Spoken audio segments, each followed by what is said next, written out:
मेरे नबी सा है ही कोई नहीं, तेरे बाबे थे शाह ही कोई नहीं।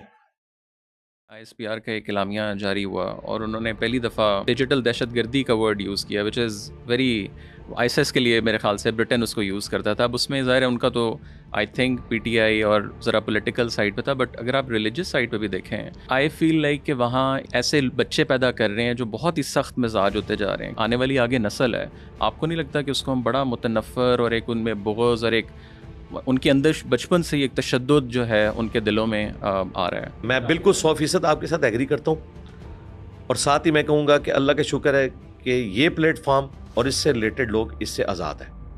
उन्होंने ये काम कभी भी नहीं किया।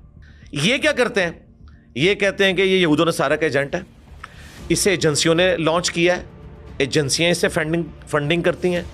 मुझे अगर एजेंसियाँ फंडिंग करती होती तो मेरे भाई, जब एक पॉलिटिकल जमात जो आजकल ज़ेर एताब है इस्टेब्लिशमेंट के, ये इस्टेब्लिशमेंट के साथ मिल के जो अपने मुखालफिन के साथ कर रही थी 2016, 17, 18 में, PTI की बात जी बिल्कुल।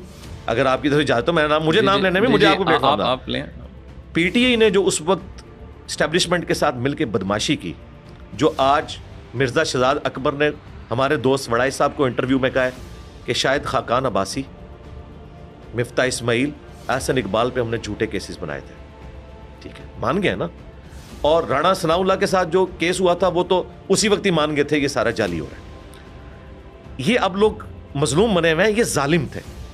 ये इनका हाल वही हुआ है जो किसी ज़माने में हॉलोकास्ट के वक्त में यहूदी मजलूम थे ना, खुदा गंजे को नाखून ना दे, आज उन्हें नाखून मिले हैं ना, अब उन्होंने उस जगह पे फ़लस्तीनी मुसलमानों को पहुंचा दिया है और हिटलर की जगह पे इसराइल खुद आके बैठ गया।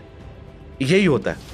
ठीक है, तो इनके साथ भी ये होना था। हम उस वक्त भी कह रहे थे कि ये गलत हो रहा है। मैंने हकीकत टीवी को उस वक्त इंटरव्यू दिया था कि जो कुछ कर रही है ना इस वक्त इस्टेब्लिशमेंट, कल को आप भी विक्टिम बन सकते हैं। पॉलिटिक्स से इनका लुच फ्राई करना ख़त्म करवाएं।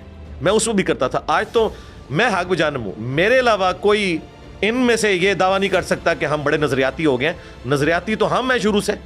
मैं तो 2014 के धरनों के भी खिलाफ था, हालांकि 2013 में मैंने PTI को वोट डाली थी। नजरियाती इसको कहते हैं। मैं उन धरनों की वजह से, कंटेनर की वजह से खान साहब के मुखालिफ हुआ था कि आप इनकी गोद में ना बैठें।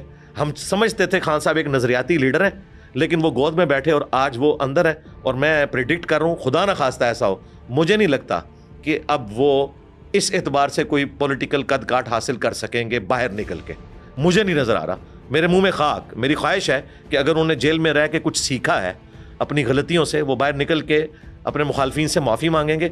नेल्सन मंडेला की बात करते हैं तो उसने 27 साल बाद सबको माफ़ किया था, लेकिन नेल्सन मंडेला की जो फयाजी थी या माफ़ करने की रविश, उसका 1% भी पाकिस्तान में ना इमरान खान को नसीब है, ना नवाज शरीफ को नसीब है, ना जरदारी साहब को। ये सिर्फ नाम ले सकते हैं। हकीकतन ये बहुत बुग्स पाले हुए होते हैं अपने दिलों के अंदर एक दूसरे के बारे में। तो वो डिजिटल दहशतगर्दी की तरफ आए, वो यकीनन, मुझे कहने में कोई आर नहीं है, वो डिजिटल दहशतगर्दी जो है वो PTI के जो ट्रोल्स जो कुछ कर रहे हैं, मैं उस चीज़ को वाकई दहशतगर्दी मैं भी समझता हूँ। ये कोई तरीका नहीं, बहुत सख्त जी। मैं दहशतगर्द, देखे ना, दहशतगर्दी क्या है? आप मुल्क को नुकसान पहुंचा रहे हैं। आप क्या समझते हैं कि TTP जो असला उठा के 8-10 बंदों को कत्ल कर दे, ये पाकिस्तानी नेशन का कत्ल है? या एक जमात मुनज़्ज़म तरीके से पूरे इदारे को इतना रगड़ा लगाए कि UK में, मेरे भाई 2 वहाँ रहते हैं, मेरे दोस्त वहाँ से होके आए हैं, ये जो कुछ वो कैंपेन चला रहे हैं फ़ौज के ख़िलाफ़, उस फ़ौज के ख़िलाफ़ जिसके ये बगल बचे रहे हैं, मुझे उस फ़ौज के साथ कभी कोई हमदर्दी नहीं रही है पॉलिटिक्स के पॉइंट ऑफ व्यू से।